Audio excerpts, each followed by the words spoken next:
Hello and welcome back to the Stanley Parable. We're going to check out some new paths today. All of his co-workers were gone. What could it mean? Stanley decided to go to the meeting room. Perhaps he had simply missed a memo. Okay, we're going to find a new turn to take this time. When Stanley came to a set of two open doors, he entered the door on his left.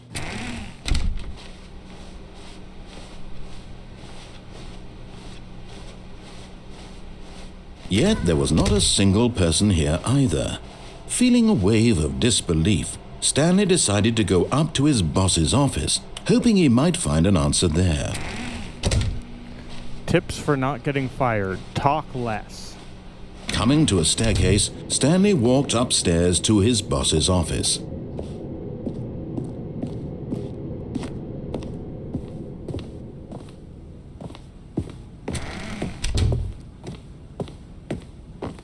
Stepping into his manager's office, Stanley was once again stunned to discover not an indication of any human life.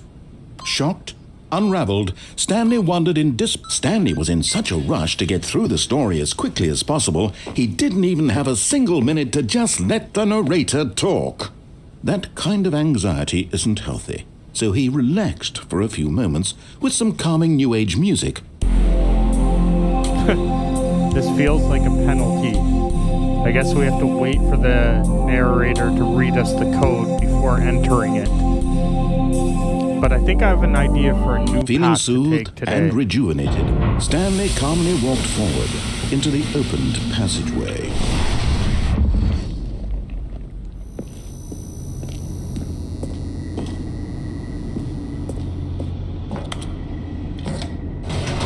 Okay, I'm going to try turning the mind control device on this time instead of off. See what happens. Descending deeper into the building, Stanley realized he felt a bit peculiar. It was a stirring of emotion in his chest, as though he felt more free to think for himself, to question the nature of his job. Why did he feel this now, when for years it had never occurred to him? This question would not go unanswered for long. Stanley walked straight ahead through the large door that read Mind Control Facility.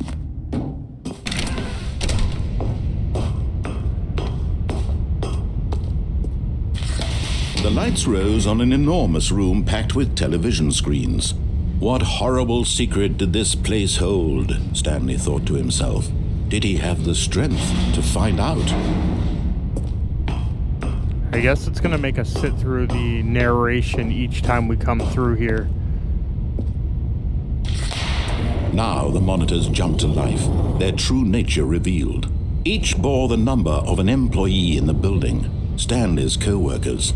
The lives of so many individuals reduced to images on a screen, and Stanley, one of them, eternally monitored in this place where freedom meant nothing.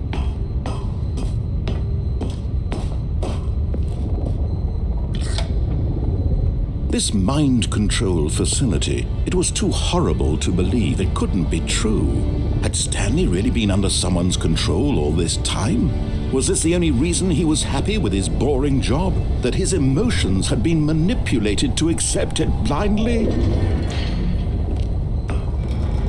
No, he refused to believe it. He couldn't accept it. His own life in someone else's control? Never! It was unthinkable, wasn't it? Was it even possible? Had he truly spent his entire life utterly blind to the world? But here was the proof, the heart of the operation. Controls labeled with emotions, happy or sad or content, walking, eating, working, all of it monitored and commanded from this very place. And as the cold reality of his past began to sink in, Stanley decided that this machinery would never again exert its terrible power over another human life. For he... Oh, Stanley, you didn't just activate the controls, did you? After they kept you enslaved all these years, you go and you try to take control of the machine for yourself. Is that what you wanted? Control? Stanley, I applaud your effort, I really do. But you need to understand, there's only so much that machine can do. You were supposed to let it go, turn the controls off, and leave. If you want to throw my story off track, you're going to have to do much better than that. I'm afraid you don't have nearly the power you think you do. For example, and I believe you'll find this pertinent, Stanley suddenly realized he had just initiated the network's emergency detonation system. In the event that this machine is activated without proper DNA identification, nuclear detonators are set to explode, eliminating the entire complex. How long until detonation then? Let's say, 2 minutes. Now this is making things a little more fun, isn't it, Stanley? It's your time to shine. You are the star. It's your story now. Shape it to your heart's desires. Oh, this is much better than what I had in mind. What a shame we have so little time left to enjoy it. Mere moments until the bomb goes off. But what precious moments each one of them is. More time to talk about you, about me, where we're going, what all this means. I barely know where to start. What's that? You'd like to know where your co-workers are? A moment of solace before you're obliterated? All right, I'm in a good mood. You're gonna die anyway. I'll tell you exactly what happened to them. I erased them. I turned off the machine. I set you free. Of course, that was merely in this instance of the story. Sometimes when I tell it, I simply let you sit there in your office forever, pushing buttons endlessly and then dying alone. Other times, I let the office sink into the ground, swallowing everyone inside, or I let it burn to a crisp. I have to say this, though, this version of events has been rather amusing. Watching you try to make sense of everything and take back the control wrested away from you, it's quite rich. I almost hate to see it go. But I'm sure whatever I come up with on the next go-around will be even better. My goodness, only 34 seconds left. But I'm enjoying this so much. You know what? To hell with it. I'm going to put some extra time on the clock, why not? These are precious additional seconds, Stanley. Time doesn't grow on trees. Oh dear me, what's the matter, Stanley? Is it that you have no idea where you're going or what you're supposed to be doing right now? Or did you just assume when you saw that timer that something in this room was capable of turning it off? I mean, look at you. Running from button to button, screen to screen, clicking on every little thing in this room. These numbered buttons, no, these colored ones, or maybe this big red button, or this door. Everything, anything, something here will save me. Why would you think that, Stanley? That this video game can be beaten? Won? Solved? Do you have any idea what your purpose in this place is? Stanley, you're in for quite a disappointment. But here's a spoiler for you. That timer isn't a catalyst to keep the action moving along. It's just seconds ticking away to your death. You're only still playing instead of watching a cutscene because I want to watch you for every moment that you're powerless, to see you made humble. This is not a challenge, it's a tragedy. You wanted to control this world, that's fine. But I'm going to destroy it first, so you can't. Take a look at the clock, Stanley. That's 30 seconds you have left to struggle. 30 seconds until a big boom and then nothing. No ending here, just you being blown to pieces. Will you cling desperately to your frail life, or will you let it go peacefully? Another choice? Make it count. Or don't. It's all the same to me, all a part of the joke. And believe me, I will be laughing at every second of your inevitable life from the moment we fade in until the moment I say, happily ever up. I wonder if there was a way to stop that. I couldn't figure it out.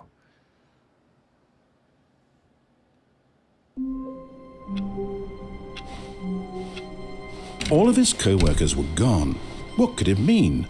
Stanley decided to go to the meeting room. Perhaps he had simply missed a memo. Alright, let's try and find another path we haven't taken yet. When Stanley came to a set of 2 open doors, he entered the door on his left. I think I know a place we haven't been so far in this game. Yet there was not a single person here either. Feeling a wave of disbelief, Stanley decided to go up to his boss's office. Coming to a staircase, Stanley walked upstairs to his boss's office. But Stanley just couldn't do it. He considered the possibility of facing his boss. Admitting he had left his post during work hours, he might be fired for that. And in such a competitive economy, why had he taken that risk? All because he believed everyone had vanished? His boss would think he was crazy. And then something occurred to Stanley. Maybe, he thought to himself, maybe I am crazy. All of my co-workers blinking mysteriously out of existence in a single moment for no reason at all. None of it made any logical sense. And as Stanley pondered this, he began to make other strange observations. For example, why couldn't he see his feet when he looked down? Why did doors close automatically behind him wherever he went? And for that matter, these rooms were starting to look pretty familiar. Were they simply repeating? No, Stanley said to himself, this is all too strange. This can't be real. And at last, he came to the conclusion that had been on the tip of his tongue. He just hadn't found the words for it. I'm dreaming, he yelled. This is all a dream. Oh, what a relief Stanley felt to have finally found an answer, an explanation. His co-workers weren't actually gone. He wasn't going to lose his job. He wasn't crazy after all.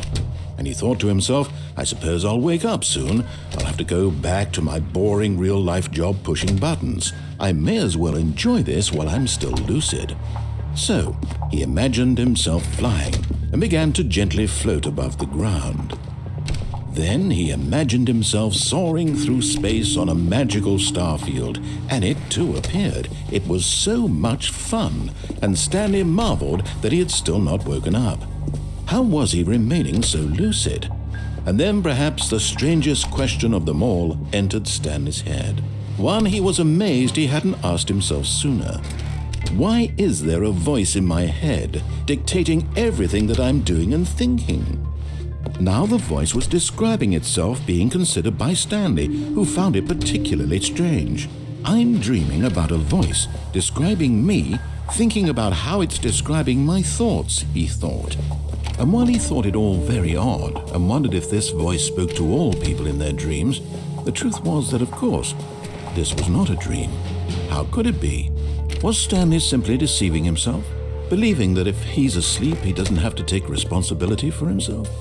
Stanley is as awake right now as he's ever been in his life. Now, hearing the voice speak these words was quite a shock to Stanley. After all, he knew for certain, beyond a doubt, that this was in fact a dream. Did the voice not see him float and make the magical stars just a moment ago? How else would the voice explain all that? This voice was a part of himself too. Surely, if he could just... He would prove it. He would prove that he was in control, that this was a dream. So he closed his eyes gently, and he invited himself to wake up. He felt the cool weight of the blanket on his skin, the press of the mattress on his back, the fresh air of a world outside this one. Let me wake up, he thought to himself. I'm through with this dream. I wish it to be over. Let me go back to my job. Let me continue pushing the buttons. Please, it's all I want. I want my apartment and my wife and my job. All I want is my life exactly the way it's always been. My life is normal. I am normal. Everything will be fine. I am okay.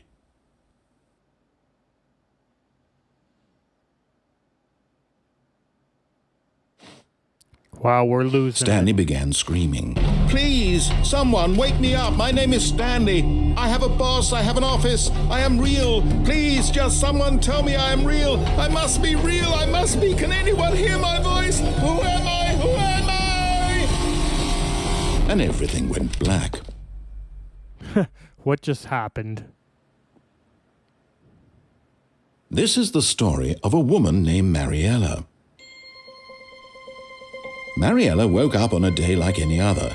She arose, got dressed, gathered her belongings, and walked to her place of work. But on this particular day, her walk was interrupted by the body of a man who had stumbled through town talking and screaming to himself, and then collapsed dead on the sidewalk.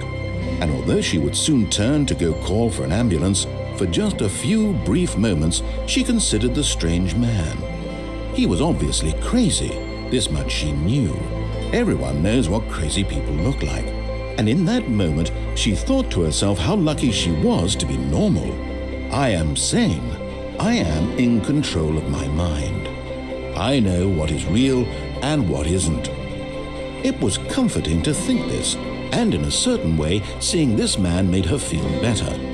But then she remembered the meeting she had scheduled for that day, the very important people whose impressions of her would affect her career, and by extension, the rest of her life.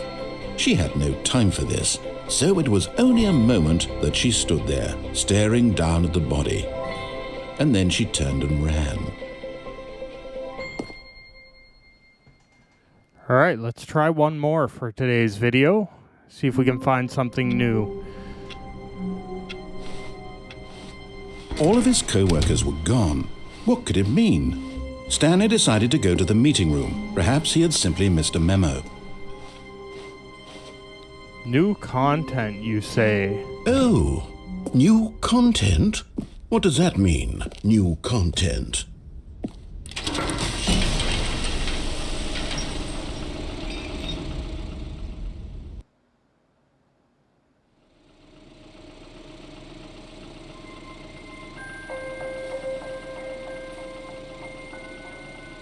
I wonder what this is thank you leading for us playing to. the Stanley Parable Ultra Deluxe. As you may know, the Stanley Parable was a video game released in 2013 on home computers. After receiving critical and commercial success, it was expanded upon in 2022 with the Stanley Parable Ultra Deluxe, a reimagining of the game for consoles and home computers. The Stanley Parable Ultra Deluxe features exciting new content that broadens and expands the world of the Stanley Parable, delighting audiences the world over. Please, step inside and see what thrilling new adventures await in the Stanley Parable Ultra Deluxe. Oh, well, this sounds delightful. I'm very excited to see the thrilling new Ultra Deluxe content. Okay, so far it's an elevator. Nothing special yet, but I'm sure it's just the beginning of a mesmerizing adventure. Do we need to do anything here? We're not moving. Is it broken? What's going on here? Should we be moving somewhere or... Oh, here we go. All right, finally, at long last, it's on to the new content. I've never been more ready. Let's do it.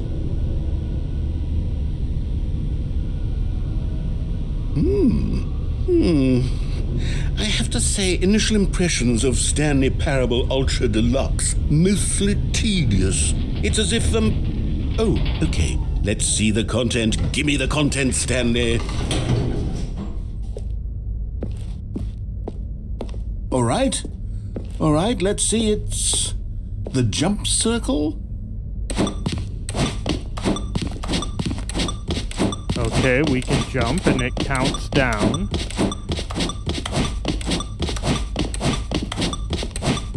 We don't have a jump button any other time in this game, so this is different.